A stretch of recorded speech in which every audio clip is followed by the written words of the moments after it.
40%। वो फिर उलट जाता है। जब नाम अपना देते हैं तो फिर केंद्र 40% देती है और राज्य सरकार को अपने खजाना से 60% लगाना होता है, जिसके तहत लाल कार्ड, पीला कार्ड, झारखंड सरकार ने उस ग्रीन कार्ड को भी जोड़ा। उसके बाद में राज्य सरकार ने और भी लोगों को जोड़ा। आप सब लोग भी उसमें जुड़े हैं, पत्रकारगण भी है, वकील भी है, पेंशनधारी भी है, सरकारी कर्मचारी भी है। ये अच्छी पहल है राज्य सरकार की। सुनने में अच्छा लगता है, इसलिए मैंने कहा कि अच्छी पहल है, लेकिन वास्तविकता क्या है? झारखंड में अगर इसकी वास्तविकता की थोड़ा पड़ताल करेंगे तो बड़ा भयावह स्थिति है। सिर्फ ये एक घोषणा मात्र है, और घोषणा मात्र भी इसलिए मैं कह रहा हूं कि पिछले दिनों राज्य सरकार ने निर्णय लिया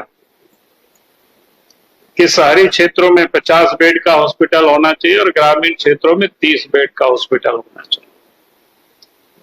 यानी किस प्रकार से उसमें आम लोगों को सहूलियत और सुविधा नहीं मिल सके, जो कि ग्रामीण अंचलों में 30 बेड का हॉस्पिटल मिलना मुश्किल, यानी नहीं के बराबर।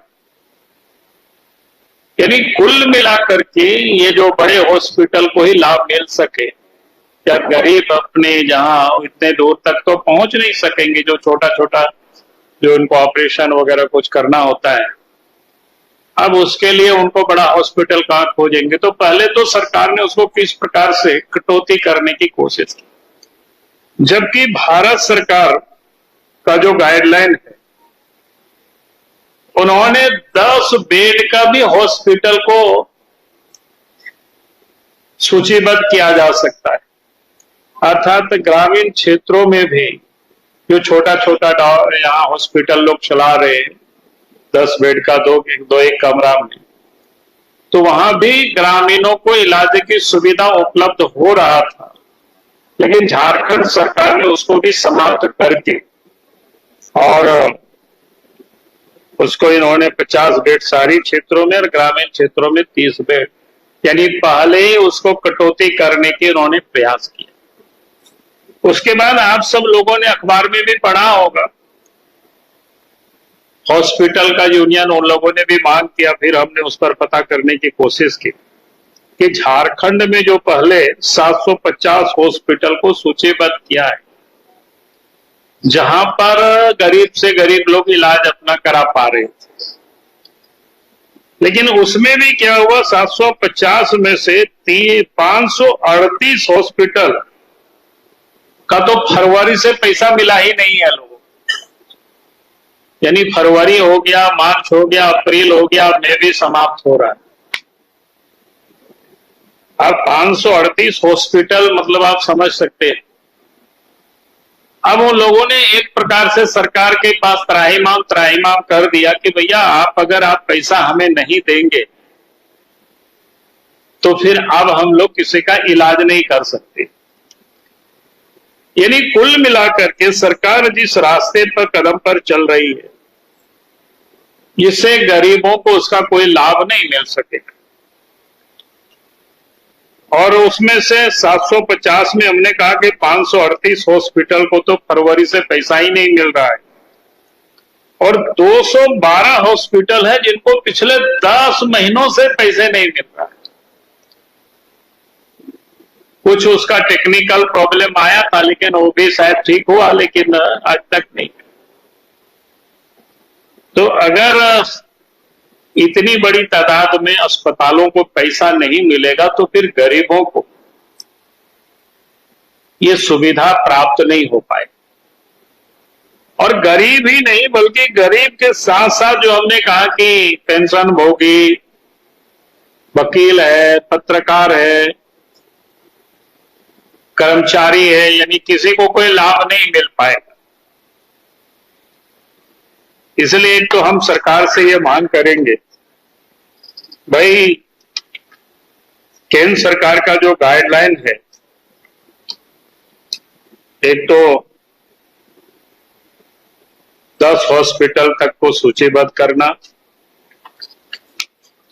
ताकि ग्रामीण अंचलों में भी गांव के गरीबों को स्वास्थ्य सुविधा मिल सके। और उसमें जो कठिनाई आती है, एक तो जिला स्तर पर शिकायत निवारण समिति होती है, जिसका प्रावधान होता है कि प्रत्येक महीना में मीटिंग होना, बैठकें होना, लेकिन वो होता नहीं। अधिकांश जिलों में यही देखा गया है, जानकारी हमने प्राप्त करने की कोशिश की, वो होता नहीं। फिर राज्य स्तर में भी जो शिकायत निवारण समिति है, प्राधिकरण है, उसकी भी वही हाल है। और जिस कारण से गरीबों को ये लाभ ठीक प्रकार से वो नहीं मिल पा रहा है, और इसलिए हम सरकार से ये कहेंगे कि भाई आप इसको ठीक करें। और हमने देखा कि जब भी प्रेस के लोग मंत्री से बात करते हैं तो उनका जवाब आता है क्या कि ईडी वालों ने फाइल ले गया, आप सबको ध्यान में होगा। लेकिन मैं उस पर एक विषय में कहना चाहूंगा।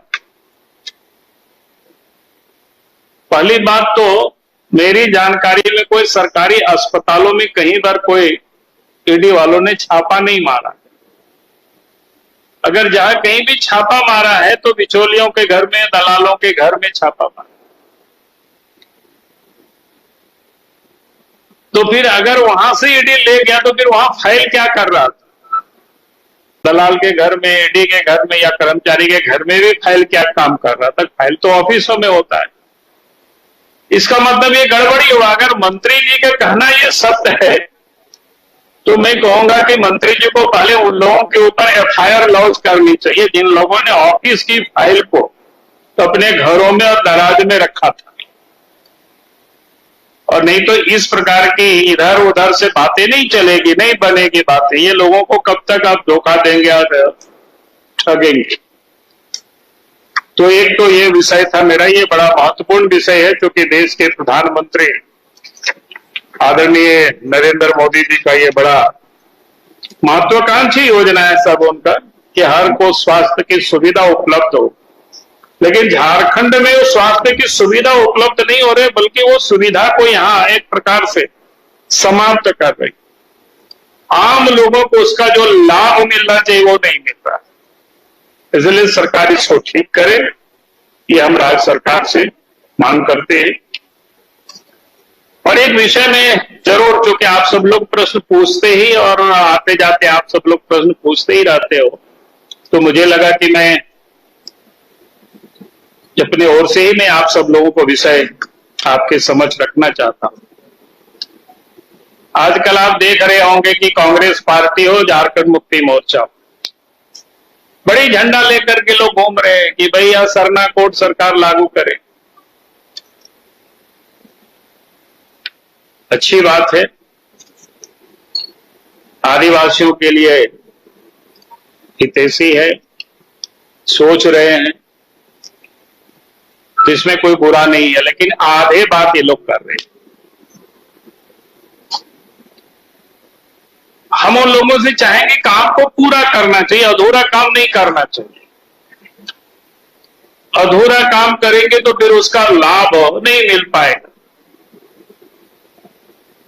पूरा क्या करना चाहिए, मैं यही आप सब लोगों के संज्ञान में लाना चाहता हूं। चूंकि 2011 के बाद तो कोई सेंसस नहीं हुआ है। 2011 में सेंसस हुआ था आखिरी, उसके बाद सेंसस होने वाला है, जनगणना होने वाला है। तो 2011 की जनसंख्या, 2011 की जनगणना में झारखंड की जो कुल आबादी रही है 3,29,88,134। कुल आबादी झारखंड की 3,29,88,134। उसमें आदिवासियों की आबादी रही है 86,45,042। आदिवासियों की आबादी रही है 86,45,042। यानी कुल आबादी का 26.20% आबादी ये बनता है। उस समय झारखंड में ईसाई की आबादी 14,18,608 यानी 86,45,42 में से 14,18,608 ईसाई बने थे।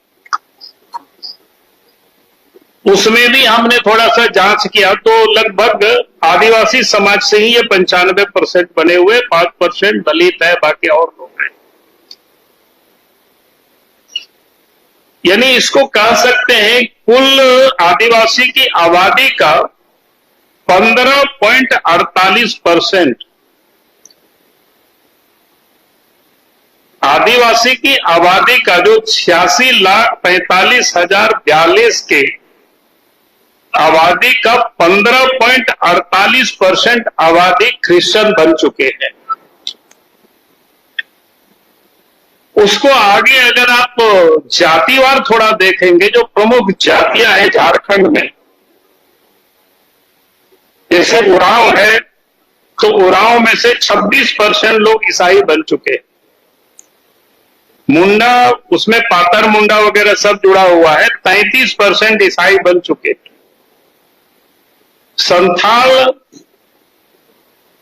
0.85% यानी लगभग 1% से थोड़ा कम है, 2011 का सेंसस है। वो 2.14% ईसाई बन चुके हैं। खड़िया सारसंद 0.92%, 67.92% ईसाई बन चुके। मैं सरकार से, कांग्रेस पार्टी भी और झारखंड मुक्ति मोर्चा भी, दोनों प्रदेश में उनकी सरकार, अगर ये मुंडा उरांव संथाल खड़िया सब बन जाएगा क्रिश्चियन, तो फिर सरना लिखेगा कौन? सरना तो वही लिखेंगे ना जो महाराण गुरु को मानते हैं, जो जायर को मानते हैं, जो सरना मां को मानते हैं, जो सिंह बोगा को मानते हैं। जब जो क्रिश्चियन बन जाते हैं तो ये सारी चीजों को छोड़ देते हैं। इसीलिए पिछले रघुवर दास जी की सरकार ने यहां पर एक विधायक लाए थे, धर्मांतरण, क्या कहते, धर्म स्वतंत्र विधायक। यानी कहने का अर्थ है कि आज जो लोग तेजी से धर्मांतरण हो रहा है, सरकार को उसे रोकने का प्रयास करना चाहिए, उसका इंतजाम करना चाहिए।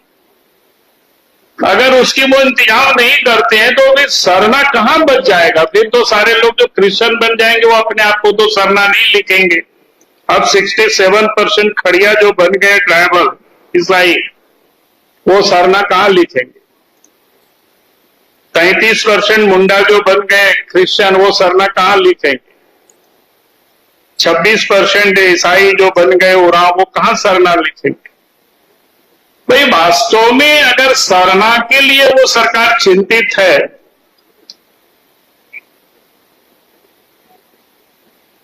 अगर सरना के लिए सरकार चिंतित है तो उनको ये काम करना चाहिए।